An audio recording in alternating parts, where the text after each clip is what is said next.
2024-এর আগে প্রত্যেকটা থানায় সবচেয়ে প্রভাবশালী ব্যক্তি কে ছিল?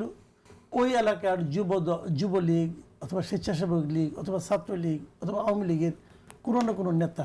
তো সেই নেতাগুলি কি এখন ওই থানায় যে ওই প্রভাবটা বিস্তার করতে পারবে? পারবে না। তো তারা তো 17 বছর প্রভাবটা বিস্তার করছে, তো এখন পারবে না কেন? পারবে না এই কারণে দলটা এখন ক্ষমতায় নাই। তার মানে যে দল ক্ষমতায় থাকে সেই দলের লোকজন পারে প্রভাব বিস্তার করতে। আচ্ছা, পারে কেন? পারেরও দুটো কারণে।